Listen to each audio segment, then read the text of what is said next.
14岁那年，我在龙王庙掰了一根龙角，拿回家做弹弓。正当我给小伙伴炫耀时，结果被爷爷知道了。他连忙带着我去龙王庙，逼着我给龙王下跪道歉。然而没想到我刚磕完头，脸色立马变得阴沉，嘴里就发出了一个苍老的声音：“哪里来的毛孩子，敢掰老夫的龙角？”爷爷见此状大惊，连忙跪拜：“我孙儿年小无知，请龙王饶我孙儿小命，日后我陈家必定好生供奉龙王。”我低着头，似乎在倾听着什么，片刻后说道：“这娃命格很不一般，我家闺女看上他了，日后我女儿会找他的。”我接着转头，眼神透着一丝玩味，看向爷爷说道：“这门亲事或许也能救你陈家一命。”说完之后，我就晕倒在地。等我醒的时候，已经躺在了自己的床上。对于昨天发生的事，也是忘得一干二净。随着平安无事的过了3个月，我也就没再当回事。谁知没过几天后，爷爷竟自己躺进棺材里安排起后事。我死后用麻绳捆住我双脚，不能解开。棺材要竖着埋，必须头朝下放着，往下挖5米才能下葬。这话一出口，全家人都呆立在了原地。死后用麻绳捆住双脚，这在民间传闻里，那就是死后迷路，无法进入鬼门关，这是会成为孤魂野鬼，更要头朝下埋葬，不但会被打入18层地狱，甚至永世不得超生。而作为风水大师的爷爷，竟然这样交代自己的后事，这在他们风水学来说，那就是极其大凶的做法，必将祸及后人3代。爹，你这是！二叔赶紧喊了一句，可话还没说完，就被爷爷把嘴堵住了，什么都别说，我说怎么做就按我说的来。把我埋了以后，不要发丧，更不要立坟头，必须装作什么都没发生，等到7天后再把我挖出来重新下葬，到时候再发丧贴办理后事。二叔和我爸虽然不明所以，但碍于爷爷是家主，于是只能点头答应了下来。安排完事情以后，爷爷才转头看向了我：“晨儿，如果7天以后一切都顺利的话，你从此就是大富大贵之命，前途无法限量。如果在这期间出现意外，他伸手从枕头边拿出一个包裹交给我，那你就离开这里，去一个地方，在那里有人给你安排了一个老婆，你就去当赘婿。”我老爸一听立马不乐意了：“爹，他可是我们家唯一的独苗，我陈家的烟火还得他来延续，你咋能让他去当赘婿？”爷爷厉声呵斥道：“你懂个4、5、6，这要是真出现意外，导致鬼门关打开，到时候百鬼索命，那他连15岁都活不过去，当赘婿总比没命活得好。”随后爷爷把其他人全都赶了出去。那时候我还不懂赘婿是什么意思，只知道爷爷可能就要死了，于是不停地流泪。爷爷摸着我的头安慰道：“晨儿不哭，我给你的包裹里面有半块玉佩，一本有些泛黄的古书，还有一面锈迹斑斑的铜镜。你拿着这块玉佩去找到那个能够让玉佩复原的人，哪怕他提出再苛刻的要求，你都必须答应他。至于怎么去，不用你操心，你二叔会带你去找。”爷爷接着吩咐道：“这本书你16岁就可以看里面的东西去学习，但你必须记住，在你19岁的时候，无论书中内容还有多少没有学会，你都要把它烧掉，1天都不能多留。至于这块铜镜，从今以后你就随身携带，等你学会那本书里的内容，就知道它的用法。”这句话说完，爷爷就缓缓闭上了眼睛，我伤心的哭晕了过去。等再醒过来时，二叔和我爸他们连夜把棺材拉上了山，并且按照爷爷的交代，把棺材竖着埋了下去。棺材刚刚入土，天空就乌云密布，很快下起暴雨，这一下就是整整3天。但这期间一切正常，可就在第4天的时候，天上降下一道闪电，竟把爷爷的棺材从土给劈了出来。让人想不到的是，棺材里面居然有一个浑身上下长满鳞片，双脚更是已经慢慢长在一起，爷爷的尸体竟然变成一个人面龙身的怪物。二叔仔细检查了一会儿，随即面色凝重地对我说：“这应该就是你爷爷所说的意外了。老爷子给自己占据了一处龙脉风水，本想要给家族后人逆天改命，谁曾想后人却无福消受，没能扛住这条龙脉气运。事情已经发生了。”我心里想着爷爷给我的交代，也就没再多问。随后跟我爸找来一些木头，把那东西给烧成了灰烬。二叔把残余的骨灰收拾好，转身带下了山，随后按照爷爷的吩咐写丧帖办丧事。二叔明显知道一些隐情，但是却没有跟家里人明说，只是在办丧事的时候告诉我，让我早早做准备，丧事一旦办完，他就要带我离开这里。爷爷说过，如果他出意外的话，我可能活不过15岁。如今距离我15岁生日只剩不到10天的光阴，想要让我活命，就必须去当赘婿。爷爷在风水界名声很大，消息刚一传出去，络绎不绝的人从城里赶来的人给爷爷悼念。等丧事办完后，二叔让我跟爸妈告别。我知道这一去生死难料，假如我没能扛过这世德话，这可能就是永别了。于是我跪下来重重磕了3个头。爸妈不舍得看着我，随后我爸留下一句：“相信你爷爷，赶紧走吧。”二叔就带着我离开了村子。他带着我在山村小路里抄近道，就是为了赶时间。期间不知道被多少树枝刮破了皮肤，就这样一路艰难地走了7天，距离我15岁生日还剩下3天。自从我离开村子以后，赶路的这7天里，我每天晚上睡觉的时候，身边都会出现一些奇怪的人，他们什么也不做，就是死死地盯着我。可是在睡梦中的我却怎么也动不了，醒来以后一切却好像是没有发生。我有种不祥的预感，如果到了我15岁生日那天，我一定能见到这些奇怪的人，这可能跟爷爷之前说的百鬼索命有关系。我俩跋山涉水，终于来到一座湖泊的面前。二叔领着我走到湖边，行了一套大礼，随后他鞠躬对着湖面大喊道：“启禀龙王，陆家送亲。”此话一出，只见到远处水波动荡翻滚，从水里面猛地漂浮出一个巨大的棺材。我当时被吓得脸色瞬间煞白，盯着湖面的棺材，只见棺材居然漂浮过来，就好像有灵性一样，直到停在岸边不动。二叔二话不说就要伸手掀开棺材的盖子，我眼睁睁地看着他打开了棺材，但那棺材里面居然是空的。随后二叔摸了摸我的头，从包裹里面拿出一套大红大紫的新郎服给我换上。等我换完衣服以后，他才对着我说：“我们叔侄俩就此别过，你躺进去吧。”我瞬间惊呆了，但我想起了来的路上二叔就和我说过，不管我见到什么或者发生什么，都必须按照他说的做，只有那样我才能活下去。我有点恍惚了一会，随后按照二叔说的跳进棺材里躺了下去。晨儿，一定要记住你爷爷临终前交代的话。说话间他伸手把棺材盖子给盖上，我的眼前瞬间变得一片漆黑。虽然这几天我经历了不少的事情，但说到底我只是一个未成年的孩子。想着想着，我眼泪不争气的流了下来。随后会发生什么我也不知道，可能是因为缺氧导致。没一会我脑袋变得昏昏沉沉。就在这时，我的身边好像多了一个人，棺材里面明明漆黑无比，我却能清楚看清他的长相，那是个身材材极好的女人，身上穿了一套和我一样的红色的新娘装束，她的身上很香，同时还有股淡淡的河水味道，让我有种身体不由自主的有了反应。就在这时，她突然伸过手摸着我的头，随后一道好听的声音传了过来：“我的小郎君，这么快就想和我入洞房了吗？”我脑袋顿时就炸了，惊恐地问他：“你是啊？我叫玲珑，是你的娘子啊！快来，姐姐先送你个大宝贝给你补衣补。”话落，她就在我惊恐的注视下，吐出一颗红色晶莹剔透的圆珠，随之送到我的口中。这珠子刚一入肚，我的肚子里就开始翻江倒海，接着全身上下四都开始火辣辣的疼，就好像骨头被扯断了一样。我瞬间就疼得晕死了过去。等再醒来时，我明显感觉到全身充满了力量，就连个头都变得高了许多，体型也变得强壮了不少，不再像一个弱鸡的样子。看着我的变化，她似乎满意极了，这才配当我的郎君吗？听到她说的话，我再也按耐不住了，起身猛地吻了上去。就在我想进行下一步的时候，忽然发现她裙子下面好像不是人类的腿，反像是一条鱼尾。看着她下半身的鳞片，我有些恐惧。见我如此反应，她反而笑了，但声音很空灵。她指尖点在我的鼻头上，温柔道：“我的小郎君，你别害怕，姐姐可不是妖怪，我是龙。”我猛地想到二叔带我来湖边时说的那句话：“启禀龙王，入家送亲。”他就是龙王啊！似乎是猜到了我心中的想法，露出了一张倾国倾城的容貌，紧接着笑道：“今晚我们就拜堂成亲。过了今天晚上，你便是我龙家的赘婿，生是我们龙家的人，死是我们龙家的鬼。”话音刚落，周围传来了一股寒霜般的气息，紧跟着周围变成了冰天雪地，四周被大雾笼罩。慢慢的一些声音从雾里传了出来，一道接着一道的。已经15年时间，长命的时候到了。随之便是一道道身影出现在我们四周，他们用冰冷的眼神就那么盯着我，而且每个人的手里都拿着一张纸，虽然看不清上面写了什么，但我却感觉那些纸与我有着脱不开的关系。就在这时，玲珑把我拉到身后，只见她倾国倾城的容颜下，却发出一声震天动地的怒吼。我隐约听见了龙吟的声音，那些阴影被这道声音吓得纷纷后退，就好像是见到了什么恐怖的东西。你们这些小喽啰，竟敢跑到我的地盘来撒野，谁给你们的胆子？她的秀发漂浮在空中，两手之间还握着一颗闪烁着雷电的圆球，那光芒很是耀眼，整个人带着一股俯瞰天下的霸气。传说中龙有呼风唤雨之能力，而鬼怪的克星却是雷电。就在这时，对方带头的却开口了：“他们陈家欠我10年阳寿。”这里白纸黑字写得清清楚楚，就算你是龙王也要讲理。一时间群魔咆哮，纷纷都亮出了手里的纸，那纸上的内容我看不见，却能够清楚地见到那个陈字。玲珑怒吼一声，霸气侧漏：“既然是陈家欠你的，那你们尽管去找陈家要，但是他现在已经入赘我龙家，现在就是我的郎君，我管你们有什么资政，你们但凡动他，我就让你们灰飞烟灭。”那只带头的黑影看了看我，如果他真是你的郎君，那我们自然要给龙王一个面子，但你要怎么证明他已经入赘你家？这还不容易。玲珑抓起我的手腕，手指甲一瞬间切开了我的手腕，刹那间一滴金色的血液从我手腕伤口滴下。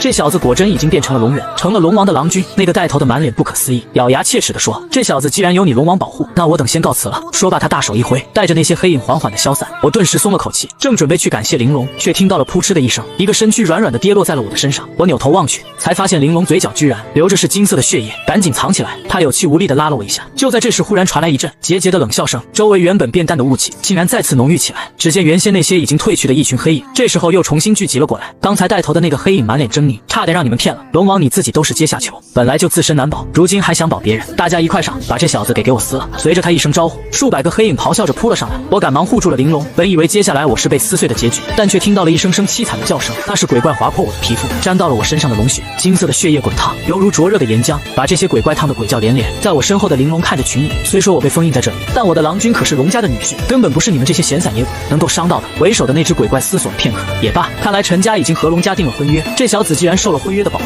那我们就再给他3年的时间，3年之后我们再来找他清算。鬼怪的身后又发出疑问的声音，但这小子受到龙家庇佑，这样3年后我们也没办法找他算账啊。老鬼怪摇了摇头，把目光重新落到我身边的玲珑身上。他陈家虽然入赘龙家，但婚约的效果也只能维持3年，3年后如果不能真正成婚，这小子身上的龙血就会自然消散。现在这位龙王法力被封印了，连人都化不了，这2人是不可能真正成婚的，所以咱们再等等吧。一群黑影闻言顿时欢呼狂笑起来，反正我们都等了这么多年了，那我们就再等等吧，3年后再一起来杀这姓陈的。话音刚落，群鬼的身影就缓缓消散。就在这时，我发现自己胸膛上多了无数的黑点，竟形成了一朵黑色的花，那是众鬼怪的诅咒。玲珑解释道：“小郎君，从今天开始你得好好学习了，等你学会了陈家的风水秘术，到时候用清灵铜镜帮助我解开禁制，助我化人，这样我们就能真正成婚。留给你的时间只剩下3年，你必须要抓紧时间了。”于是我便在山洞里住下，并在玲珑的陪伴下，没日没夜的开始学习风水之术。爷爷给我留下的是一本名为《龙玄堪舆经》的古书，在玲珑的协助下，整本书我只用了1年就吃透了，但除了那最后3页，因为这后3页是完全空白的。就在这时，玲珑看到了我的迷茫，想要解除他身上禁制的办法。就在这3页，我爷爷穷其一生才看明白了第1页，即便是第1页，他都能以肉身化龙，逆天改命。我问玲珑，到底要怎样才能看到最后3页的内容？必须要经历一些东西。玲珑回答我，话语之间尽是不舍。到时间离开这里了，去吧，出去历练积累一些东西，好好施展你这2年所学的本事。2年后我在这里等你成亲，这几乎是个不可能完成的任务。我爷爷用了1辈子才看到第1页的内容，但我却只剩下2年的时间，可我必须完成。我俩如今已经绑在一起。我刚走到山脚，就遇到了爷爷老友张老伯，他见到我后，扑通就跪在了地上，说家里来了好多老鼠，而且像疯了一样，纷纷撞死在他家柱子上。闻言，我立刻决定跟他去家里看看。刚一进大厅，只见全都满地的老鼠尸体，并且还有数不清的老鼠从一些角落源源不断的爬出来，所有老鼠全部涌入大厅中央，足足上千只老鼠，让人毛骨悚然。更让人恐惧的是，这些老鼠就像是命不值钱一样，从地上疯狂跳得老高，然后用头砸向地面，撞地自杀，看得人触目惊心。这些老鼠的尸体隐隐约约的竟然拼成了一个死字，现在只差最后一笔了。最先受不了的是张老伯的孙女，她连哭带喊的说着：“爷爷，诅咒应验了，这就是第一个群鼠拜年，我们马上就都得死了。”这句话让整个大厅瞬间安静，老先生被吓得不轻，一下子又扑通跪在我的面前，哀求道：“小师傅，你看出来什么没有？快救救我们吧！”我点头道：“这些老鼠聚集自杀，是因为你家的风水有问题。等这些老鼠的尸体完整的拼个死字之后，你张家的人今后都会厄运不断，灾难重重，轻则重疾残废，重则当场死亡。不过破解之法也很简单，只要把这些老鼠驱赶就行。”张老伯连连点头：“你说的这些和我之前请的大师说的一样，你们都说与风水有关，不过这报应说的太严重了。先前那位大师说过，群鼠拜年是因为风水的缘故，最多会带来一些厄运，影响我的生意破败，但根本不会危及我的家人啊。”他话语间对我的能力好像充满了质疑。就在这时，他身后的女秘书开口说道：“张总，我们还是找袁大师出手吧，要是耽搁了时机，恐怕就是袁大师来了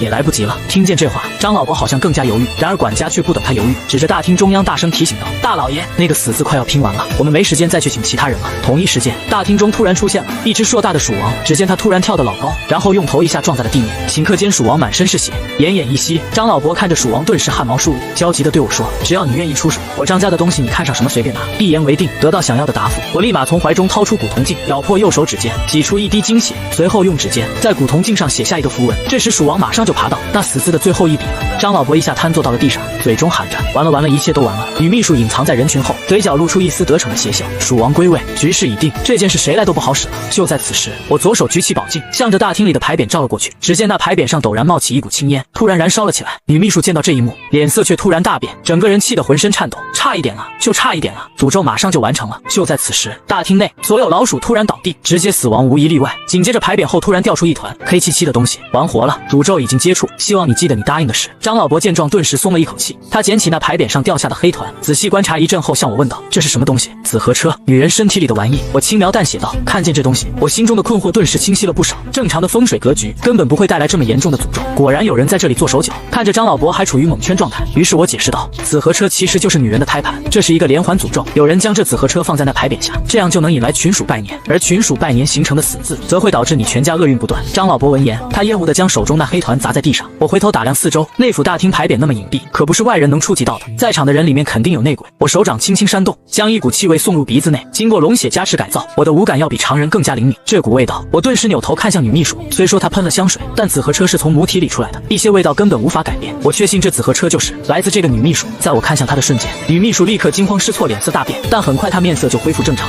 笑呵呵地说道：“大师，我是一个处女，还没怀过孕。”我嘴角一笑，完全不相信这个女人，但是我也没有拆穿。张老伯看女秘书一眼，点头表示知情，随后他环顾一圈，似乎也没有发现什么异常，最后他转头看着我，眼神中也充满了感激：“多谢你，要不是有你，这次我们张家恐怕要遭殃了，请您移步我们去书房谈谈。”张老伯没有提及报仇的事情，而是拉着我向着2楼走去。在我离开后，女秘书刚才还笑眯眯的脸突然变得冷森森的，随后她低头取出手机，立刻发出一条短信。来到书房以后，张老伯向我请教紫河车的问题，我淡笑一声给他回复道：“这紫河车其实就是你张家的血肉，也只有亲人的血肉才能诅咒亲属。”闻言，张老伯仿佛失去了支撑，突然跌坐在椅子上，整个人一下又老了10岁一样。他眼中的目光充满了回忆，随后猛地坐直了身子看着我，好像有什么重要的话跟我说。对了，看我这脑子，竟把答应您的报酬给忘记了。您看我张家有没有能入您法眼的东西？只要是我有的，我一定送给您。这下我却犯了难，因为我也不知道令清明铜镜震动的是什么东西。于是我直截了当的说道：“我要的东西可能就在你身上。”张老伯眉头紧锁，突然想到什么，将右手插入衣兜，摸着自家世代祖传的宝物。他全身唯一值钱的东西就是这件宝物，脸色顿时的阴沉无比。我身上可没有值钱的宝物，实在不行，我给你一笔钱，让你潇潇洒洒的去过下半辈子吧。张老伯低声劝道，语气中还充满了威胁。就在这时，我抬起手拉住张老伯的手臂，顿时怀中清明铜镜又发出震动，这让我十分确信，那件宝物就在张老伯身上。我不需要钱，既然是当初说好的，那我就要你身上那件东西。我直接拒绝道。俗话说君子不夺人所爱，更何况这件东西乃是我的传家宝，你还是拿一笔钱吧，想要多少你开个价。张老伯的话语间没有回旋的余地，当初说好的事情，只要是我看上的东西随便拿，我答应你的事情已经完成，而你过河拆桥恐怕不妥吧。张老伯却猛地一拍桌子，冷着脸看着我，我给你脸了，要不是看在你之前帮我的份上，我能跟你这么客气吗？真当自己是盘菜？你什么身份？我什么地位？你也配要我张家的传家宝？拿上3万块，立刻滚出我张家！谁能想到这张老伯竟然翻脸比翻书还快？俗话说泥菩萨也有3分5，原本我好好讲道理，谁知道张老伯居然然直接翻脸。我捏紧拳头，张老伯，你这是想要赖账了？我在做最后的询问。就在我们剑拔弩张之际，这时一个身穿白衣、挺着大油肚、高戴厨师帽的中年男子端着一碗鲜汤走了进来，他的行为举止僵硬怪异。张老伯本来就在气头上，看见有人进来，顿时怒骂道：“谁让你来我书房的？你眼睛瞎了吗？这里不是吃饭的地方。”然而那厨师却仿佛没有听见，依然用诡异的步伐走了过来，双手端着汤一动不动，就那么静静站着。张老伯瞪了这名男子一眼：“你聋了吗？”张老伯的声音已经愤怒到极致，可那男子却依然恍若未闻。咕咚的一声，男子两个眼眶中眼珠突然滚落掉在汤碗中，紧接着全身皮肉突然快速从身体上脱落，眨眼间就变成一夹白森森的骷髅白骨。我看向地面还在蠕动的肉块，从里面钻出了密密麻麻的虫子，我顿时知道这是什么了，突然大喊了一声：“快走！”竟然是活人化骨，这诅咒怎么来的这么快？不要走，快救救我！被我一声提醒，张老伯顿时清醒过来，一把拉住我的手臂，开口哀求道：“我错了，我不该威胁你的，只要你救我，我一定把家里祖传的宝玉送给你。”看着他不断哀求，我终究还是有些于心不忍，把宝玉给我，我会立刻出手。我担心他出尔反尔，直接向他索要。地面上的蛊虫虽然恐怖，但如今以我的本事，也能将这些蛊虫迅速杀死。张老伯颤颤巍巍地从怀中取出一块古怪的玉石，刚刚拿到这块玉石，怀中的清明铜镜立刻发出猛烈震动，看来引起清明铜镜震动的宝物就是这东西。我顿时松了一口气，将玉石放在怀中，随即立刻低头看着地面，只见蛊虫还在不断蠕动，开始互相吞噬，不断变大，紧接着不断向我爬来，把我围成一个圈，龇牙咧嘴，好像要把我咬死一样。但奇怪的是，这些蛊虫全都离我1米远，却无论怎么爬都无法再靠近村民，这让我有些疑惑。还没开始就结束了，但这些蛊虫如此急迫将我包围，就好像是被人控制，故意向我冲我来一般。这件事不太正常。地上的蛊虫虽然凶恶无比，但好像在我身边没有任何攻击力。渐渐的，我对这些蛊虫也失去了耐心。就这，我随手拿起桌面上的3根毛笔，双手一折，直接撇成6截，在桌面一摆，就形成了一道火雷噬刻阵法。顷刻之间，很多蛊虫直接原地死亡，只剩下一只鸡蛋大小、全身银白的蛊虫，这是蛊母，不能让它逃走。张老伯立刻喊道。我立刻取出清明铜镜，从指尖挤出一滴鲜血，立刻在镜面上画出一道符文，念出一段风水雷火咒语。是，滋啦一声，地面上的紫蛊母后背冒出一股浓厚的青烟，随后折腾了几下便不再动弹。张老伯见我此等手段，已经没有了先前的张狂，多谢您的帮忙，如果没有您，我今天真是凶多吉少。我则摆摆手让他不用道谢，随后收拾东西就准备离开。突然张老伯面色苦闷，连忙请求道：“请您留步，麻烦您再出手救救我们张家，这次我必有重谢。”我停下脚步，摸着衣兜里的古玉，这灵玉终究是张家祖传的宝物，沾染了太多张家的因果。我心想，如果就这样离开，恐怕会欠下一个大因果，现在不还，以后想还恐怕会难上加难。同时我看向张老伯的印堂，竟盘旋着一股阴沉死气，终究我还是心软了。你说吧。见我答应，张老伯立刻喜出望外，多谢您的宽宏大量。他对于刚才的冲突好像从未发生过一样，可我对他已经没了任何好感，只想了结这段因果，快点离开张家。于是我直接对张老伯说：“我看你全身阴气缭绕，印堂发黑，恐怕命不久矣，很快就要死了。”我这句话让张老伯脸色瞬间煞白，扑坐在椅子上，充满绝望地问道：“您看我还有救吗？”他就像抓住了最后一根救命稻草。我拿了你张家的祖传宝物，也算是欠你们一个恩情，我可以出手帮你们度过此劫，救你们张家一次。但有些事我必须得知道，我问到你的，你必须如实告诉我，否则后果只能由你张家自己承担。我严厉警告他，张家的诅咒不仅仅是风水灾难，更像是有人在背后布局，有些是牵扯因果，我必须知道你们所说的诅咒到底是什么。事态严急，张老伯立刻开口解释答道：“在我遇到您之前，家里就发生一些诡异的事。我去拜过一位风水大师，他曾断言我张家会有3道诅咒厄运，第一是群鼠拜年，第2是活人化骨，第3是株连九族。如今前2者已经灵验了，最后那道恐怕也快来了。”提及第3个诅咒，张老伯整个人突然变得有气无力，他的话语让我顿时清明了不少。你家这座风水也是那位大师布置的吧？那他有没有和你讲过这座阵法会祸及你的家人？张老伯一脸不可置信，他只是和我说这风水局会给我张家带来源源不断的好运，他怎么会害我呢？他可是我的好朋友。不相信？你有2个儿子，一个意外而亡，一个自杀身亡，他们的妻子结婚3年内都连续生下2个孩子，你本应该是儿孙绕膝，3代同堂，但最后出生不久就去世，如今只剩一个孙女吧？帮你布置风水那位大师就是在害你。听完我的话，张老伯如同五雷轰顶，膝盖一软，直接跪在地上。不要说了，求求你不要说了，我待他如手足，他却在背后给我插刀子，我也是真的没有想。就在此时，张家的大管家连滚带爬的跑进来，气喘吁吁的喊道：“老爷，不好了，小姐突然失踪了。”张老伯面色焦急，突然起身从书桌抽屉内取出一个手机模样的东西。不要紧张，我在小姐身上安装了一个追踪器，一定能找到她的。我惊讶的看着他，张老伯这才解释道：“这段时间我张家怪事连连，我只有一个孙女，于是多留了一个心眼。不愧是老油条，经验就是丰富。”追踪器上显示，张家大小姐早已经离开了张家，正向着主城区驶去。张老伯急急忙忙穿上衣服就要出门，我立刻制止道：“等一下，你现在最好别出门。自从我取走张家祖传宝物，张老伯命宫立刻被阴气环绕，面露死相，一旦出去必定惨遭横死。那我现在该怎么办？”张老伯面色焦急，如果孙女出了意外，那我守着这偌大的家业有什么用？我出去找。思索再三，我还是出言道：“多谢大师，从今往后我张家做牛做马，一定会报答您的恩情。”张老伯感激涕零地说道：“严重了。”我微微一笑，并没有放在心上。你去找18枚万历20年的铜钱，美酒没编成手串，佩戴在身上，可以保证你在这9天内安然无恙。张老伯点点头，只要花点钱和时间，这些都能凑齐。管家，麻烦你开车带他去找小姐。老管家从惊慌中恢复过来，接过追踪器，立刻在前面带路。坐在老管家的车上，我终于能抽出一点时间，准备查看手中的清明铜镜和那古玉。这2件宝物在我怀中不停地震动，我直接咬破中指，手指直接在清明铜镜上写下一个血符文。就在这时，血迹在清明铜镜上不断融合，最后形成一个合字。于是我将2件宝物合在一起，突然赤骨玉中散发出阵红色光芒，紧接着里面钻出一条赤色红蛇竟然诡异地钻入清明铜镜中，同时我全身血液不断沸腾，就像是被点燃了一样。一瞬间，我全身大汗直冒，全身红茫茫的一片。我惊讶地看着这一切，立刻从怀中取出爷爷临终前交给我的龙玄堪舆经。没想到张家祖传的一件宝物，竟然能让我看到第一页的第一段，同样是诡秘莫测的龙文，但我看得懂，这是一段风水旺气之术，也可以称为轩辕旺气术。我低头看去，这第一页的第一段也才占据了整页的1/4。与此同时，清明铜镜背后4条细痕也消失了1条，只留下3条。看来像古玉这样的宝物还有3件，只要我找到那3件宝物，或许我就能看懂龙玄堪舆经后3页第一页的内容，到时候我就可以解救玲珑，而我也能破除百鬼索命的诅咒。就在我思索的时候，外面出现了一间灯红酒绿的 KTV， 老管家面色严峻，有些慌张地说道：“这里是城中的灰色地带，背后是凶名赫赫的黑三爷，小姐被带到这里，恐怕凶多吉少。今天就算是龙潭虎穴，我们也得闯一闯。”我目光坚定，张家祖传宝物对我越有帮助，我欠张家的因果就越大，这件事我必须出手。看着手中追踪器显示的位置，我推开车门直接往里冲，门口2个保安出手将我拦住：“我们这里可不是叫花子来要饭的地方，赶紧滚开！”我耐心解释道：“我是进来找人的，麻烦你让我进去。”老管家也面色焦急，直接亮出身份：“我们可是本地张家的人，快给我让开！我家小姐在里面，出了事你们可担不起。”本以为我们能顺利进去找人，可2个保安一看车牌，反而漫不经心地说道：“拦的就是你们，在我们黑三爷的地盘上，就算是天王老子来了也不好使。来人，有人闹事！”随着2个保安一声大喊，门口周围走出10几个壮汉，目露凶光。我看着周围人越聚越多，一些人手中还拿着家伙，转身对老管家说道：“对方人多势众，我们先退，现在救小姐重要。门口这群人是有意拦我们，不如想想其他办法，离开那群人的视线。”我立刻跑到大楼侧面，抬头看着这栋高楼，手中的追踪器不停滴滴的响。老管家无比焦急，只好问我：“现在我们该怎么办？”我没回答他，直接将鞋子脱下，一个蹬腿，双手立刻抠住玻璃缝。我蓄力一跃，向着高楼爬去，几个呼吸就爬上到了3楼。楼下老管家目瞪口呆，这小师傅真是一个神人。我不断向上攀爬到6楼，追踪器才发出猛烈的震动。张家大小姐就在里面，我顿时向里面看去，房间内张家孙女此时已经从昏迷中醒来，躺在床上，全身无法动弹，一脸的绝望。床边站着一个面色苍白的英俊男子，正在宽衣解带要行那苟且之事。我立刻用右肘猛击玻璃，直接跳了进去。突如其来的变故让那男子被吓得顺身一抽，惊魂未定的看着我：“小子，你是什么人？敢来坏我好事，找死不成？马上给我滚，不然我找人弄死你！”对他的话我丝毫不信，立刻拉起张家孙女准备走出去。“我是袁天成，袁南萧的孙子，黑三爷的弟兄，再不放下人，我就弄死你！立马给我跪下磕头认错，不然让你全家不得安宁，惨死街头！”我停下身影，上去就是棒棒2锤。只见袁天成顿时鼻血喷涌，背后的墙壁震动，脱落了大片。当我再次举起拳头时，袁天成艰难地张开嘴，不停哀嚎求饶道：“我错了，我错了，求求你别打了，我要死了，我绝对不敢对你动手了。”我一松手，他连爬带滚地跑出房间，随后拉起张家孙女，立刻向着楼下大门冲去。不过此时1楼大厅内已经站满了黑衣男人，每个人手中都拿着家伙，面色不善，一脸凶恶。人群被推开，走出来一个男人。大厅内当所有人见到此人时，纷纷注视着这个男人，眼神中充满了惊恐。“黑三爷！”上百人气势磅礴地喊道：“此人就是这里的老大。”黑三爷盯着我，对着身后之人说道：“袁小天师，你想怎么弄死他？”身后人正是之前被我放走的袁天成。没想到我们这么快就见面了。袁天成看我被围在中间，得意地说道，苍白的脸配上他那诡异的笑容，不禁让人毛骨悚。所有人都让开，这小子敢动手打我，今天我要让他被恶鬼啃食。袁天成立刻取出一个漆黑色的小瓶，放出来一只黑影，他指着我，对着一团空气温柔地说道：“宝贝儿子，帮爸爸去弄死那个人。”别人看不到那只恶鬼，但我却能看到，那是一个9个月大的胎儿，头顶长满细小头发，全身血渍肚脐连着脐带。我看着他顿时气愤无比，蛊毒还不识子，他竟然对自己即将出世的儿子下手，简直就是一个畜生。我取出清明铜镜，立刻划破手心，龙血流淌镜面，口中念动咒语：“天圆地方律令9章，四御五方驱邪附魅。”封清明铜镜直接发威，将阴灵小鬼瞬间封印住。我冷声大喊道：“雕虫小技，还敢对我动手，赶紧滚开！”袁天成突然想起之前和他斗法的手指颤颤巍巍道：“是你！”这一瞬间我有些不明所以。袁天成整个人快疯了，双目赤红，神色癫狂，指挥着周围上百个人不断向我围来。就在剑拔弩张要动手的瞬间，墙角边坐在椅子上一直啃鸡爪的老头看着我手中的清明铜镜，顿时大喊了一声：“都给我住手！”对着身边那位中年男子命令道：“保下他！”雄壮的中年男子直接起身，3两步走到黑三爷面前，轻飘飘地说道：“西南龙城这个人我保了，你可以滚了。”短短几个字，霸气绝伦。西南龙城，大厅内所有人脸色巨变，纷纷低头鞠躬，就连刚才气势汹汹的黑三爷也是额头汗如雨下。龙爷，我支持你的人，要是知道借我100个胆，我也不敢对他动手啊！对不起，我马上就带人滚。龙城突然对我一笑，对我摆出一个邀请的姿势：“小兄弟，这里人多，有点小事想拜托你，请到我车上细谈。”瞬间，黑三爷的一众小弟纷纷让开一条路，不敢再阻挡。一个名字竟然就有如此的能力，此人又该多恐怖？可这时袁天成见我拉着张艺熙想要离开此地，眼神死死地盯着我：“小子，今天你可以走，但是张艺熙必须给我留下，如果不留下他，我爷爷袁南萧是不会放过你的。就算有龙城保你也没用。”这个名字有些耳熟，突然想起张家的风水局势，就是此人布置。张家背后的一切恶难，恐怕也和他脱不开关系。我竟然出手帮张家渡劫，那就已经和他结仇了。如果对方真的敢来，那正好将张家的因果一次性了结。于是我回头高声道：“好，那我就在张家等你上门。”来到龙城的豪车内，我立刻答谢道：“这次多谢龙爷出手帮我，不知道你突然出手帮我，到底是为了什么？”龙城神色黯淡忧愁地说道：“小兄弟，我是想请你出手帮我一次，事成之后必有重谢。”我看着龙城印堂发黑，本能的不想答应，可我还欠他一个人情，不得不还。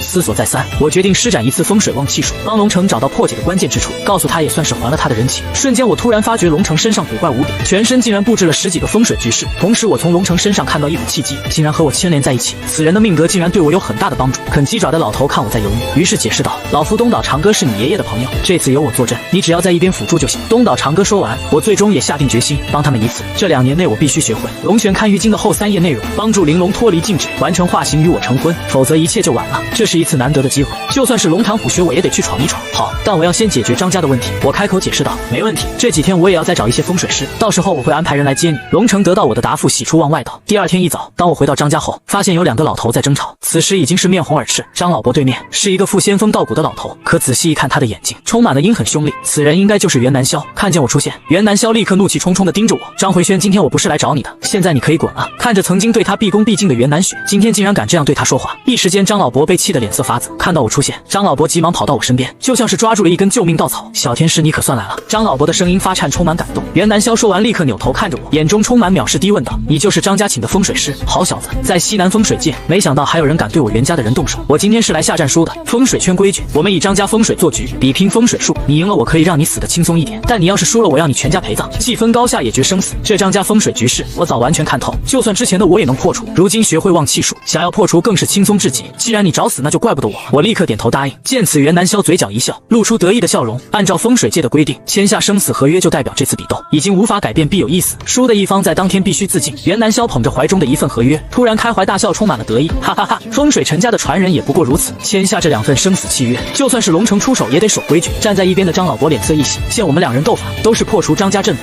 急忙问道：“小天师，只要你们破阵，那是不是我们张家就有救了？”听到此话，袁南萧哈哈大笑：“就算破解阵法，积攒了10几年的煞气反扑，也会让你们张家之人直接暴毙，这里也会化为一片兄弟。”张老伯听闻脸色剧烈一变，扭头惊恐地看着我。这风水局的确如袁南萧所说，已经无法挽救，但也不是没有化解的余地。我看着张老伯微微一笑，最关键的东西还是他宝贝孙子送来的，就是被我封印在清明铜镜中的那只鬼童。张老伯立刻走到我身边，突然拿出10张银行卡，郑重地对我说道：“小天师，这每张都有2000万，现在我也不求你保住我们张家，只求你无论如何也要保住我孙女一命，就是我死也算是值了。人之将死，其言也善。”我没想到最后张老伯会这么做。好，我点头答应下来。就在临近中午的时候，张家大院内已经围满了人，全是各界名流风水术大师。张老伯杵着拐杖，身后还是有不少人，而且我竟然看到了老熟人龙城和正在啃鸡爪的东岛长歌。正午已到，准备破阵，看你是小辈，给你一个机会，让你先出手。要是你破了张家这风水局，老夫可以既往不咎；要是你输了，那就别怪我无情了。给你先破，要是你破了，我不用你动手，我也直接自尽当场。我充满自信地说道。他没想到我竟然敢如此大胆，讥讽道：“小子，给你机会你不珍惜，等死吧！”随后他带着所有人来到这座风水局最关键的张家大厅，这里是9门锁宫连运阵的阵法中心，想要破除此地阵法，只有从这里下手。按照袁南萧的吩咐，10多个工人立刻动手，将张家大厅地砖敲碎，出现一个暗道，下面竟然出现一道木门。只见这道木门整体漆黑，上面有些扭曲的符文。这风水局就是袁南萧布置。他胸有成竹走到前面，身后2个弟子立刻抬来紫檀木法台，随后将一沓沓符纸燃烧，冒出滚滚浓烟。袁南萧点上3根长香，手持铜镜，聚精会神地看着镜面。很快他周围就笼罩着白色浓烟，可刹那之间，白色浓烟竟然诡异变得黑漆，只有大厅中央的浓烟还有一点点白色。四周一些懂行的风水师看到这一幕震惊连连，这竟然是宗师秘法天符神烟显运法。很快浓烟散去，袁南萧一步踏出威风凛凛，至阳桃木剑沾了一点清水，口中念动风水咒语：9天10地乾坤内，5行八卦在此中，天灵开，地灵开，上是清，下是浊，上清归天，下灵归地，9门锁运落阴阳，天宫气里从此开。突然整个张家阴风阵阵，一股股寒气从地上涌起，大厅中的木门咯吱咯吱乱动，已经半开半闭，险些就要打开。只要这木门被打开，张家局势就被破了，袁南萧很快就要成功了。可突然袁南萧手中桃木剑直接断裂，一股煞气直接涌上木剑，向着袁南萧胸口冲来，他直接倒飞出去，直接砸在了地上，整个人狼狈不堪。不可能，这局势就是我袁南萧布置的，对局势的一切我都熟悉无比，我怎么可能会破不开呢？此话一出，全场人无比震惊，纷纷盯着袁南萧，瞬间明白了所有。这时我手握清明铜镜走出人群，轻声道：“终于轮到我出手了。”所有人都认为我道行太浅薄，根本无法与袁南萧相比，连袁南萧都无法破阵，反而身受重伤，那我又怎么可能破阵呢？可我今天不仅要破阵，还得将这里的煞气化解。见我动手，袁南萧瞬间大喜，露出一个阴森笑容，大喊道：“陈家小儿子生死契约已签下，今天无论如何你也必死无疑。”我扫了他一眼，嘴角一扬，想再气气这个老头，转身走到张老伯身边，吩咐道：“张老爷子，把你手腕上那9枚铜钱给我。”听到此话，袁南萧直接笑得猛拍大腿，不断讽刺道：“陈家小儿，你道行还是太浅了，这东西虽然能聚财运，但根本不可能破此阵的，你们且看好吧。”我拿着那9枚铜钱，双手一合，施展风水旺气术，向着木门看去，突然找准时机，手中铜钱一枚一枚的向着木门砸去。其他人看看不懂流动的风水局势，但我却能看到有8个气旋互相流动，锁住张家风水气运。8处气旋被外力破坏，9门锁宫连运阵不攻自破，积攒了10几年的阴邪煞气瞬间从地底涌出，头顶晴朗的天空瞬间风起云涌，乌云密布，紧接着电光闪耀，雷声轰鸣，阵法破了。人群中有所有风水师目瞪口呆，在破阵的瞬间，袁南萧也充满了不可置信，张口就要嘲笑，但片刻他终于想到关键一点，我是利用阵法器里漩涡破的。嘴角喃喃不断摇头，不可能，绝对不可能，他才10几岁，怎么可能会这么厉害？我才是布置这门阵法的人，就连我也无法破解，他一个毛头小子怎么可能破解？同时他身影不断往回后退，想尽快逃离这里。我没时间盯着袁南萧，此阵不难破除，但其中的煞气却还在喷涌，想救张家一命，这些煞气必须得解决。原本我毫无办法，幸好袁家给我送了一件大宝贝，我手中清明铜镜快速一转，一股股煞气快速被吸入清明铜镜中，顷刻之间，张家压制在地底10几年的阴邪煞气消失得无影无踪。与此同时，张老伯命堂中一直缭绕的死气也消失得干干净净，一直啃鸡爪的东岛长歌猛然拍着大腿大声叫道：“原来是棱个，差点连我都骗过去了，这小子有点手段，看来我们捡到宝了。”张老伯立刻喜开颜笑，冲我不停感谢：“谢谢小天师救我张家一命，张家的全部财产我一定会双手奉上的。”我摇头立刻拒绝：“你张家的财产我一分不要，我拿了你张家的那件祖传宝物，这就足够了。多谢小天师，这份恩情我张家永远记住了，今后你小陈仙的任何吩咐，我们张家都义不容辞。”这一瞬间他感激涕零，想起自己之前的所作所为，瞬间悔不当初，不断自责。此时袁南萧已经不知不觉的挤到了人群外围，差点就能逃脱，可突然一道强壮的身影直接拦住了他的去路。我冷笑看着他道：“袁南萧，你要去哪？”袁南萧脸色苍白，从地上爬起，阴狠地看着我：“陈家小儿，老夫中了你的计，才会率先去破阵。依我看，这阵法你也只是侥幸打开，我们各破一半，算是打个平手。这件事就算了，老夫也饶你一次。再说了，在这西南地区，何人敢杀我？”我心中一惊，难道这袁南萧打算在众目睽睽之下直接耍赖不认账，潇洒离开？我捏紧拳头，一时愤恨不已。有我龙城。就在此时，龙城走到袁南萧身边，一把捏住袁南萧的头，双手用力一扭，袁南萧瞳孔睁大，直接当场气绝身亡。龙城丢下尸体走到我身边：“陈小先生不愿意出手，那就由我代劳了。”一时间我十分感激他，毕竟袁南萧要走，我可能也无法拦住他。可就这刹那，我突然看到龙城头顶的百罡阴煞又壮大了几分，这股煞气如果不尽快除，那他很快就会被煞气攻心，气绝而亡。这不过是1夜的时间，他怎么会发生这么大的变化？龙城看着我，像是猜到了我的疑惑，沉闷道：“昨天晚上那件东西发生了巨变，我们有些控制不住，所以今天我们特意来请你，看看询问你有没有神办法。”那件东西控制不住，我皱眉看着龙城，本能的感觉事情不简单。龙爷，你那件东西究竟是什么？3个月前我得到一件古董，从那以后家中就多了一些古怪的事，我请了不少风水师，但都没有办法处理。直到前几天我遇到了东岛长歌先生，才知道自己惹到了大麻烦。说完立刻取出一张照片，亲手递给我，竟然是一口棺材，而且和封禁玲珑那口棺材十分相似，就连其中的符文也有一些相似之处。这口棺材好像也在封印着什么古怪的东西，难道这2口棺材有什么联系？我脑海瞬间冒出这样一个想法，顿时下定决心，无论如何我也要去探查清楚。龙爷，这口棺材不简单吧？龙城低着头回道：“对，我请人看过，这是一口北宋末年的棺材，里面埋葬的可能是一位亡国公主。”听到这句话，我真想转身离开，管他什么因果人情，就让他欠着吧。北宋至今已有900多年，也就是说龙城头顶那股百罡阴煞很快就能满1000年。只要打开棺材，里面的东西就会变成汉魃之类的绝世凶神，就算是爷爷还活着，也不会轻易去招惹这等存在。察觉到我脸色难看，东岛长歌立刻解释道：“这次我们请了上百位风水师，只要我们齐心协力将棺材封印，那就没问题。”听到这样说，我才稍微放松了一些，但内心还是惶恐不安，质问道：“你们可知道这棺材一旦打开会有什么后果？凶神出世，整个西南地区将会迎来天灾，5年干旱，7年暴雨，百姓流离失所，苦不堪言。”东岛长歌低声说道：“幸好他还知道后果，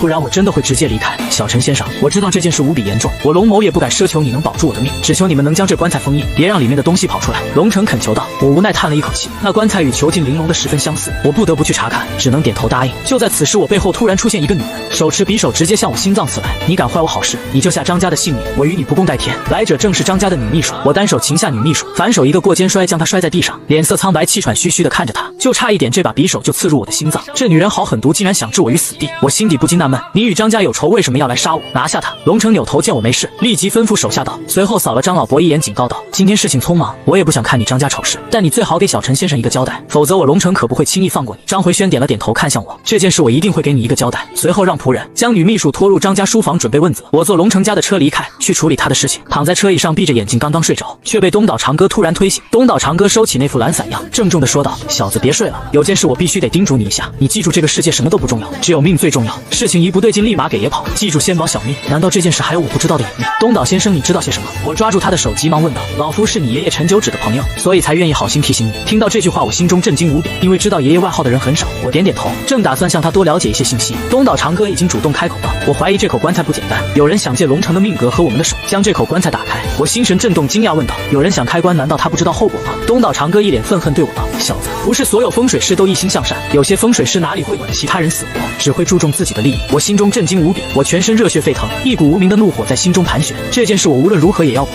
他也再次开口道：这次龙城找了不少风水师，其中有些风水师可能跟你爷爷有仇，你最好小心一点，否则那群人可能不会放过你。你现在要学会藏拙。就在我们交谈的时候，龙城带着几位风水师立刻回到了车队。东岛长歌立刻闭口不谈，这一切就好像从未发生过一样，闭上眼睛继续睡觉。等我再次醒来，竟然看到了一生难忘的一幕。龙城家的大院竟足足站满了200多个风水师。让我疑惑的是，他们分别聚集在3处不同的位置。东岛长歌看着我微微一笑，自古以来，我们风水师分为形式派与理气派，这2派虽然水火不容，但都不能容忍2者都学的风水师，这种就形成了第3种派系，你就属于第3者。据龙城安排，所有风水师会在一起吃饭，然后准备封印棺材。看这情景，晚上这顿饭吃的恐怕也不安生。看了一会，我实在无趣，便找了一间房间，准备躺下休息。就在此时，我怀中的清灵铜镜突然一片寒冰，冻得我瑟瑟发抖。我以煞灵魔音作为媒介，将张家10几年的阴邪煞气封印在其中，看来量有点大，竟是有些压制不住了。清灵铜镜中，煞灵魔音体内的煞气快速变大，顷刻之间已经变得和7、8岁婴儿一样，但眼神中透露着凶狠。我手指一点龙血，用清灵铜镜照将光芒引导，照射在他头顶，随后口中念道：天地神光，以灵为章，耳鼻口眼4肢5脏，奉先天无极阵法开。随着我一声令下，煞灵魔音眼眸中突然多了一点亮光，好奇地看着我：小灵音，你我并无仇无怨，我可以化解你身上的煞气，让你进入轮回重新做人，你可愿意？有了灵智的煞气除不愿意，还向我扑来准备咬我，但被我3、2下就给收拾服帖了。你留在世间，必定会被阴煞之气所侵蚀，祸害人畜，最后变成孤魂野鬼，无法进入轮回。擒住他后，我耐心劝导，即使如此，煞灵魔音依旧摇头，对着我3跪9叩不停行礼。我叹了一口气，他还没出生就遭遇了人间疾苦，实在不忍心他就此消散，于是手指一点灵音额头，将他内心的想法提出。果然他不愿离世进入轮回，就是为了看一眼这个世界的繁华。我警告道，既然如此，我也可以让你留在我身边，但如果你要害人性命，就别怪我心狠手辣，将你魂魄打散。灵童郑重的点头，表示已经知道，以后你就叫晨晨吧。从今天开始，你也算开启新的一生，如同清晨一样充满希望。小灵音兴奋的点头，围在我身边蹦蹦跳跳，看着他心底充满了欣慰。这一刻我也算是救了一条生灵。此时我的房门被人敲响，陈仙师，龙爷请你前去大厅聚会。我起身前往，等到那里之后，我发现大厅已经汇集了150多位来自西南各地的风水大师。此时2派之间已经剑拔弩张，马上就准备动手了。这时龙城出现，对着众人道：所有风水大师立刻静静看着龙城，承蒙各位给个面子，不远万里来帮龙某解决危机。龙某也不愿意耽搁时间，龙某这次遇到的事比较邪性，各位看过后觉得有解决之法，龙某立刻送上2000万现金答谢。听到奖金，所有人面色狂喜，激动地盯着龙城。将官，龙城提起嗓子大喊一声，瞬间一口神秘的棺材被慢慢放下，悬挂在空中，同时一股凶煞之气从高到低扑面而来，大厅地面的空气瞬间结霜，一些道横浅的，瞳孔中布满血丝，浑身颤抖，跌坐在地面看着这口棺材，就像是看到了什么恐怖的事情。当我看到那棺材的刹那，我就十分确信，这棺材与禁锢玲珑一定有联系。我要回去，东西根本不是我能出手解决的，我要回去，不然我就死了。人群中有道行浅薄的人惊恐道。龙城眉头，然后郑重说道：各位如果有解决之法，请立刻说出来，我龙某必有重赏。所有风水师低头沉思良久，最后都纷纷摇头。这口棺材已经积攒了900多年的煞气，要想靠个人的实力解决，根本不可能。一时间我也不禁纳闷，龙城和东岛长歌葫芦里卖的是什么药？之前不是说一起镇压吗？难道说还有变故？人群中所有风水师面面相视，纷纷皱眉表示无能为力。龙爷恕我们才疏学浅，这就让就算让我再修炼10辈子，也无法镇压封印啊！龙爷不如您另请高明吧。就在此时，我突然看到东岛长歌嘴角升起一丝得意的笑容，姜果然是老的辣。这时他主动站出来道：老夫东岛长歌曾意外得到一门封印阵法，可以封印该棺椁，不过需要各位大师的配合。众人看着他的眼光充满了崇拜，激动开口道：你就是10年前那位名震西南的首席风水大师，10年前你就快成为风水宗师，10年过去你的实力肯定大进，这次由你出手，这件事恐怕10拿9稳了。就在众人恭维东岛长歌之时，大厅里传来一道声音：龙爷，周远超在酒店内死了。侧门一个面色苍白神色惶恐的服务员连爬带滚的跑过来，对着龙爷喊道。龙城举着的酒杯突然一停，面色凝重问道：怎么死的？随即又对所有风水师解释道：周远超是我小弟，这口棺材就是他送给我的，我们还得靠他找到那封印之地。服务员气喘吁吁，仿佛看到什么惊恐的事，结结巴巴道：周远超死相恐怖，根本不像是人干得出来的。瞬间大厅内的众人酒兴全无，纷纷屏住呼吸，紧张地站在大厅。就在这时，我发现头顶那口玄关底部竟然渗出一滴滴鲜血，我瞬间屏住呼吸，轻轻用手扇过一丝气味，是一股充满恶臭的血腥味。走去看看。东岛长歌拉着我快速向着周远超房间走去。进入房间，我顿时闻到了一股同样的鲜血味，紧接着就看到洁白的床单上躺着一具尸体，直勾勾地盯着每个进来的人。人群中有人认出喊道：我知道这种死相，此人是碰了贵族墓穴，被镇墓兽折磨而死。但我却看到了一些古怪的地方道：不，远远不止，这件事还有人为因素。房间内所有人匪夷所思地看着我，这场面是人能干出来的，而且这里所有的一切都符合镇兽杀人的痕迹。小子，你不懂可别乱说，这明明就是被镇墓兽所杀，你是在怀疑老夫的能力吗？刚才说话那人脸色不悦道：只有同行之间才有赤裸裸的仇恨，我在这么多风水师面前如此说，无疑是在打他的脸，质疑他的能力水平。房间内所有人也都好奇地盯着我，想知道原因。随后我轻轻用手扇动一丝气味，虽然房间内喷满的香水味，但空气中还是有一股淡淡的烟香味，有人在房间里面焚香。我看着床上的尸体，强忍着吐意，翻开床垫，床垫下突然掉出几件东西：瓷器、瓦片、玉石、珠宝、金镇木香，还有3根没有烧完的长香。这3根香是漆黑如墨的黑香。俗话说红香拜神有求必应，黄香供佛拜神保佑平安，黑香拜鬼请鬼做法。而这3根香还是2短1长，并且还是黑香。刚才对我发怒的风水师脸色一红，低着头道歉道：“抱歉，我没察觉到空气中有香气。”其实也不怪他，这群老牌风水师也经常请香求神拜土地，风水鼻子并不灵敏，而我得身体经过了龙穴的改造，早已经超越了普通人。我看着死去的周远，隐隐感觉哪里不太对，于是我走到周远超尸体边，扒开头发，从身体中抽出9根长针，这才是导致周远超死亡的原因。这9根长针很古怪，像是某种邪恶仪式的法器。看着我的举动，所有风水师不禁头皮发麻，惊恐地看着我手上的长针。小陈先生，你说我的手下真的是被人杀死？看着惨死的周远超，龙城愤怒地问道，眼神中充满不可思议，好像在问谁敢在他的地盘害人。我解释道，也不全是，但至少有一个帮凶。这9根长针虽然比较古怪，但明显不会直接要了他的性命，而是控制住他。但我有一点搞不懂，这个人如此麻烦控制住了人，为什么还要大费周章召唤恶鬼来将人杀死？直接动手不就行了？我将心中的疑惑说出，也让在场风水师陷入了沉思。同时周围风水师看着我的眼神也没有了之前的轻视，更多的是尊重。无论在任何世界，实力就是说话的本钱。突然有人问道，龙爷，你这小弟动过那口棺材吗？说实话，那口棺材就是我这小弟亲手送给我的。龙城又气又怒解释道，眼神中全是悔恨。如果不收下这东西，那就不会有这些邪门的事。对了，还有那只黄金镇墓兽雕像，他当时也想给我，不过被我拒绝了。我只留下了那口棺材。我立刻弯腰从地上捡起黄金镇墓兽看了起来。这种镇墓兽一般有3个作用，首先镇墓兽是为了防止孤魂野鬼去干扰墓主人休息，然后是为了防止有人盗墓，最后这镇墓兽也是用来镇压墓主人。可现在它没有了一丝煞气，已经完全变成了的一个死物，这证明这只镇墓兽已经被召唤出来，而周远超也是因此毙命。那这些东西也是从那封印之地带出的东西。我指着床垫下那些古玉珠宝问道，这些东西上多多少少都带着一丝400纲煞气，这小弟也是命大才能活到现在，就已经很古怪了。对，这些东西都是那里弄出来的。我嘴角突然一笑说道，那就奇怪了，清朝的墓里放着一口北宋的棺材，还用唐朝的镇墓兽来镇压，这真是绝了。我思索了片刻又说道，如果我没猜错的话，这里的一切好像是在邪祭什么，在古代就是严令禁止的祭祀行为，任何邪祭都是伤天害理，有违伦理道德。东岛长歌眉头紧皱看着我，你确定你说的是真的？我们赶紧去大厅一看，应该就能知晓祭祀内容了。我们一群人紧接着赶到大厅，只见玄关在空中吊着，下边一滴滴血水不断落下，砸在地面上结成一块块血冰，整个大厅内的温度又下降了。站在大厅内镇守的人瑟瑟发抖，见到东岛长歌走下，立刻求救道，东岛先生，这棺材越来越古怪了，我们有些控制不住。不少风水师脸色苍白惶恐，隐隐约约有些退意，刚刚还信誓旦旦的想要封印这口古怪的棺材，可转眼间就人心涣散，不少人准备离开。东岛长歌面色严峻，只好道，各位不用担心，这件事我会出手解决的，你们尽管放心，有我在就没问题。东岛长歌也意识到这口棺材太过邪性了，而且好像有人在背后搞鬼。在他的安排下，一些风水先生被他搪塞进入酒店房间休息，只剩下加我在内的6个人。现在我们上去看看棺材一响，为了人心稳定，无论如何细节也不能告诉其他人。东岛长歌郑重地说道，这口棺材一直悬浮在3楼，我也只能远远看着，这种邪性的棺材最好不要落地，地势坤通幽冥，一旦从地下出来长时间落地，很有可能导致棺材内发生变化。随着我们几人郑重的点头，龙城安排手下送进来一张梯车，片刻之间我们已经来到了棺椁边。定眼一看，我心中惊骇无比，只见眼前的漆红棺材顶端砖竟然布置了一个奇妙的阵法，7星天罡镇神阵。由于需要接引7星，更要计算星辰运算，非宗师大能不可不知。如此浩大的阵容，就为了镇压棺材内之人，怨气该有多大？而棺盖上还有7块洁白玉石，用来连接天穹7星，用来接引星光，镇压这口棺材中的邪恶之物。更让我激动的是，其中有一块玉石中间有一条漆黑色灵动的小蛇，这竟然是第2块灵蛇玉，没想到会在这里遇到，难怪龙城身上会牵扯关于我的契机，冥冥之中对我有帮助。我心情无比激动，想立刻去将那块玉石扣下，解开龙玄堪于今后3页的内容。可是那块玉石是封印阵法的一环，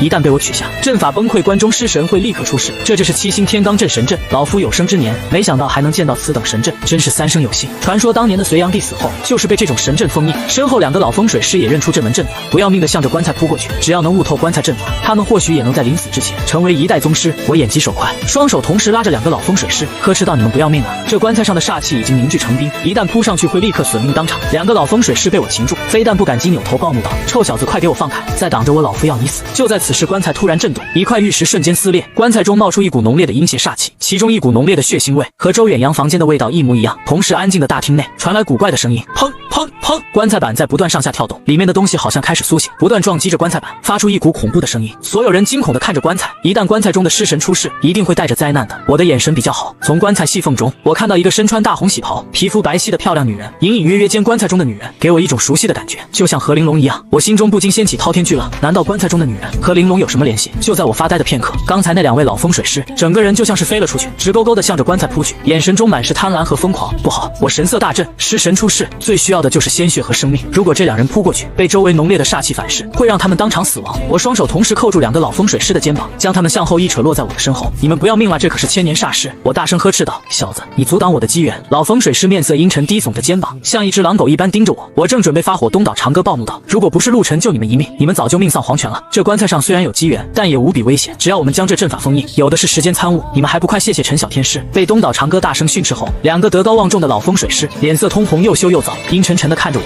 反站在东岛长歌背后的中年男子笑呵呵地对我道：“在下李开山，我对这祭祀之法颇有了解。每次献祭一个人，持续7天，用特殊手段不断用血煞之气，就能冲破这7星天罡镇神阵，释放尸神。”我顺势看去，阵法中第1块玉石已经碎裂，玄黑蛇灵玉就是第5块玉石。如果我在5天之内无法解决祭祀问题，那这块玄黑蛇灵玉就会炸裂。我再看不到龙玄看玉经上的秘法，我心中顿时升起一股紧张感。没想到这件事竟然如此棘手。我们在场的几位风水师对祭祀之法都不了解。东岛长歌立刻问道：“李开山祭祀之人有什么要求吗？这7天内每天被祭祀的人必须得和这口棺材产生一定的联系，最好是碰过这口棺材的人。龙爷，这段时间内接触到棺材的还有哪些人？”我立即问道。连续7天都要展开祭祀的话，只要打断祭祀就能阻止对方开棺。龙城眉头紧皱，脸色阴沉道：“我的几个兄弟还有我的几位家人，他们都碰过棺材，大约有几10个人。”沉思片刻，我建议道：“将他们全部集中，让人保护起来，以防被害。同时我们得尽快找到这个人，尽快阻止他。每死一个人，封印就会解开一部分，尸神的力量就会得到释放。好，这件事交给我来办。竟然有人敢对付我，等我找到他，我倒要看看是谁。”一直未说话的龙城突然开口，眼神中闪过一丝杀机。东岛长歌突然对我眨眼间笑道：“对方可能也是一名风水师，不如让陈小天师去协助你，一起去找出背后的人。”龙城点点头答应了下来道：“小陈先生，我会安排人协助你的。那麻烦其他几位风水师尽快准备封印这口棺材。”临走前，李开山突然对我说道：“其实这还有一个谜团，按理来说接触棺材的人最后都被阴煞缠身，3个月内必死无疑吧？周远超却活了3个月，那其他几个人还活着吗？小陈先生，不如就从这入手吧。”我突然停下身影，疑惑地看着这个名声不显的李开山。“多谢！”我拱手答谢，立刻来到了周远超死亡的房间内。这里的一切情景没有发生变化，也没有留下特别的痕迹，又有风水师将周围的气理打乱，让人无法看到气理流动展开追寻。看似平平无奇，但让我看到了几个关键点：杀人者是怎么在周远超还在房间内的情况下潜入其中，毫无声息地控制住周远超。看着四周房间，我立刻施展风水旺气术，向四周看去。房间内气里的确一片胡乱，毫无头绪和踪迹。看来对方知道风水师的秘法，故意为之。我嘴角一笑，扰乱了里面，那外面呢？几步跑到窗户口向外看去，果然和我猜测的没错，凶手的确是从外面潜入的。大风中，一股薄弱的气里沿着墙壁不停地向上盘旋，只要抓住这股气里，那就好办了。6合之内，4海之间，天地无极，巡查十方。定！我快速取出怀中的清明铜镜，施展了一门寻踪追查之术。清明铜镜上立刻找到一个红点，是在这间酒楼的28楼。收起清明铜镜，我立刻向着酒店28楼奔去。只要找到这个祭祀之人，打断祭祀就能阻挡尸神提前出世。很快我就来到了2837房间，再三确定气里就在此地，一脚踢开房门，迅速冲了进去。环顾四周，竟然没人。卫生间内蓬头在流淌水，四周静悄悄的，怎么回事？难道我猜错了？扫了一眼房间，这是一个女孩的卧室，有着一股淡淡的香水味，床上还有一些女性衣物。我轻轻扇动空气，将气味送入鼻子中，细细闻了起来。奇怪的是，这里的空气和衣服都没有黑香的焚烧味。我正在纳闷到底是哪里出来问题，咻的一声，东西快速划过空气，传出一道疯笑之声。经过龙血改造后，我的听力也异于常人，神经迅速紧绷，一个弹跳瞬间躲过背后一击，东西砸在了枕头上，顿时漫天鹅毛。这么短短的一刹那，此人已经来到了我的身后。这个人的身手远超于我，隐约在飘散的鹅毛中，我竟看到一个漂亮的。我立刻解释道：“等一下，我只是进来找东西的，花言巧语给我死！”女人立刻打断，根本不给我开口的机会，突然跃起一记横刀向我削下。我急忙弯腰躲开，惶恐地看着他。不行，我赤手空拳根本打不过他。虽然我打不过他，但我身形敏捷，每次都能躲过他的刀法。我转身向着楼梯口跑去，楼道内到处都是龙城的小弟，看见我疯狂逃出，准备动身前来救我，但定眼一看，面露苦涩，纷纷摇头。是这个女魔头，怎么会惹到她？难道找死不成？这些小弟大多都是练家子，看得懂一些招式，看见女人手中的刀法，眼皮直跳，既羡慕又是害怕。这女人一直紧追着我要刀我。就在我疲惫不堪时，楼梯口突然传来了龙城的声音：“住手！”他看着我，眉头紧皱，面色愠怒：“小陆先生，这是怎么回事？义父这个淫贼他……”女人手持唐刀想提前解释，但瞬间被龙城打断：“千雪，你先回去换身衣服，待会有事要你去处理。”龙城看他还披着浴袍，立刻吩咐道：“可是……好吧。”女人冷眼扫了我一眼，提着唐刀转身准备离开。我突然叫住他：“等一下，我还想确定这个女人身上有没有黑香之味，如果有，那她就是杀害周远阳的凶手。我也好向龙城交代。”我紧皱眉头走到他身边，凑近鼻子仔细一闻，虽然他刚才洗过澡，但只要有丁点痕迹，我也能察觉出来。轻轻一吸，这女人身上真的没有黑香之味，可为什么气力会指向她的房间？我面色微变，这件事恐怕不好解决。被我如此轻薄，他转身抽出唐刀，一刀向我砍下，想将我劈死。住手，快给我回去！龙城面色一沉，喝止道。可我明显能感觉到，龙城眼眸中那一闪而逝的杀机，竟然是针对我的。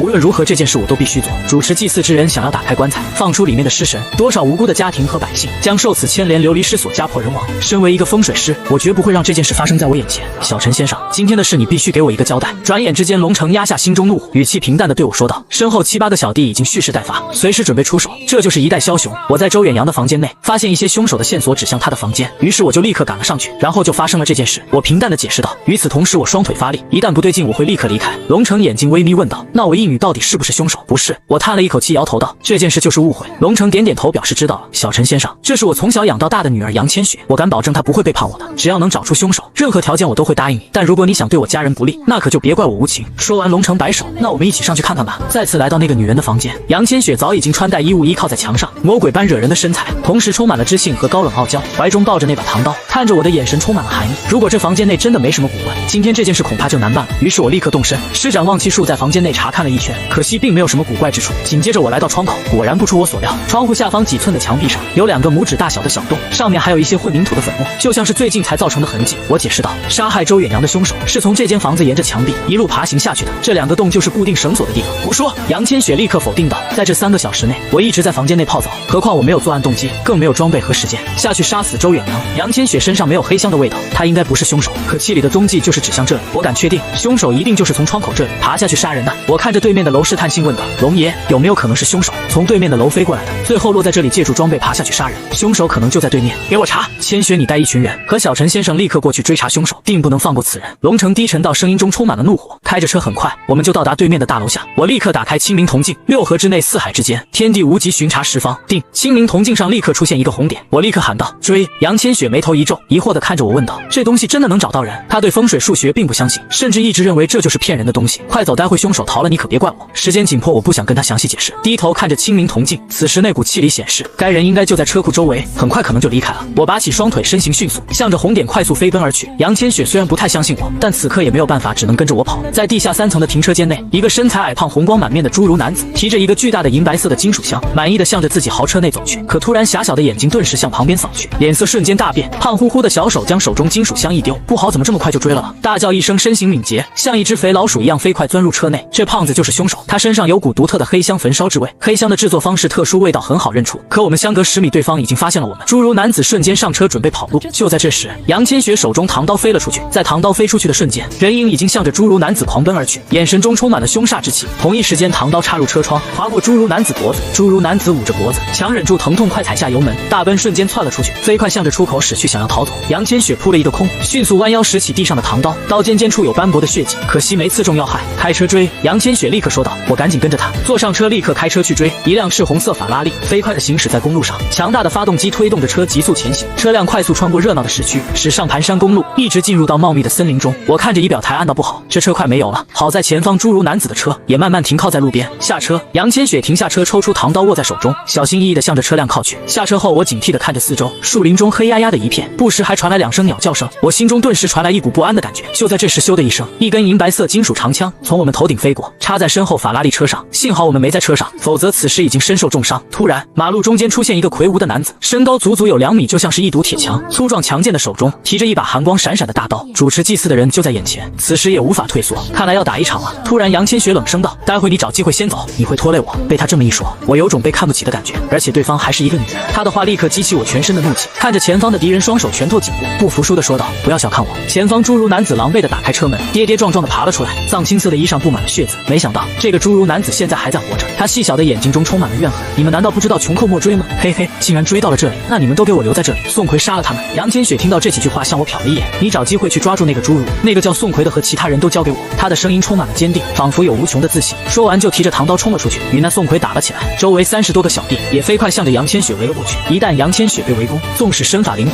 但也支撑不了多久。事不宜迟，3两步我立刻来到侏儒男子身边，举起拳头朝着侏儒男子砸去。侏儒男子脸色瞬间大变，在停车库内，他已经被杨千雪的唐刀所伤，全身血液流失大半，被风吹一阵，立刻站立不住。宋奎救我！侏儒男子使出吃奶的力气，扯着脖子拼命大喊道。另一边，陷入激战中的宋奎抬起脚步向侏儒男子冲来，但瞬间，杨千雪的唐刀立刻向他脚腕砍去，将他缠住，他不得不陷入缠斗之中。其余人全部去救蔡胜利，宋奎只能吩咐手下去救这个侏儒男子。原来这胖子叫蔡胜利。听到这一句话，我嘴角微微一笑，这就是我要的结果，围魏救赵。小弟的离开，杨千雪压力顿时减轻大半。此时周围小弟提着棍子已经朝我围了过来，我提起蔡胜利，瞄准其中一个小弟，一滩肉直接砸在一个人身上。我低声说道：“你们家中也是有亲人的，死在了这他们怎么办？现在你们还不快滚！等会那女人脱身，你们这群人不死也得残废。”那个女人下手狠辣歹毒，可没有我这么好心。走！一个大汉将手中的武器一丢，立刻钻入厚密的森林中。我扭头看着地上瑟瑟发抖的蔡胜利，好奇问道：“你为什么要放出棺材中的尸神？什么狗屁尸神？那可是我们赵家的祖宗！”蔡胜利虽然无力站起来，但怒气满满的骂道：“你杀了一个我，还有千千万万个我！我们赵家的祖宗绝对不会落在你们这群卑鄙无耻的人手中！你可知道尸神出世，整个西南地区都会变得赤地千里，天灾不断。你只在乎你们赵家祖宗，你可关心过这里的百姓？参与这件事的人还有谁？”啪！举起手掌，我用力一巴掌扇在他脸上，一耳光将他扇得头晕目眩。我不会告诉你的！哈哈哈！侏儒男子看着我生气的样子，反而无比兴奋，咧着牙齿大笑道：“幸好地面上还有不少躺着的小弟。”蔡胜利不愿意说，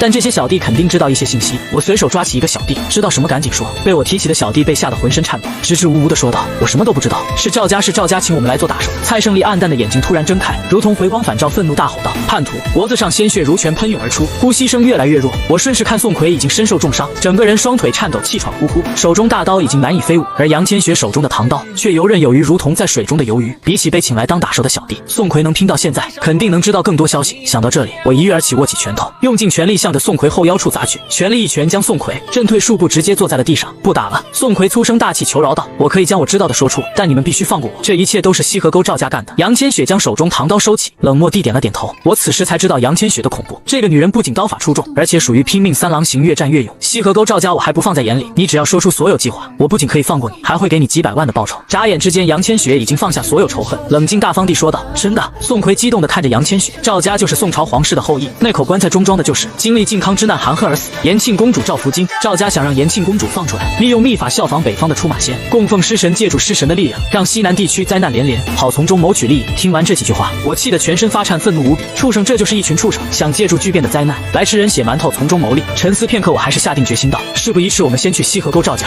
打探情况，这件事必须得尽快处理。时间越久，我越觉得中间会出岔子。”杨千雪点点头，提着唐刀，可我朝着西河沟赵家走去。为了避免被赵家的人察觉，我们决定顺着公路，趁着夜色直接进入西河沟赵家。一路上，杨千雪表情怪异地看着我，好像有什么话要说一般。很快，我们两人就来到一处村庄。村庄的位置很奇特，坐落在两座大山中间，形成山沟，两边是陡峭的悬崖，而大山中间却流淌着一条小河，形成一幅蛟化龙局。但这蛟龙还未完全成型，此时竟在化形的关键时刻，成败在此一举。这赵家图谋甚大呀！就在我们看向村庄时，身后林子传来了一阵窸窸窣窣的声响。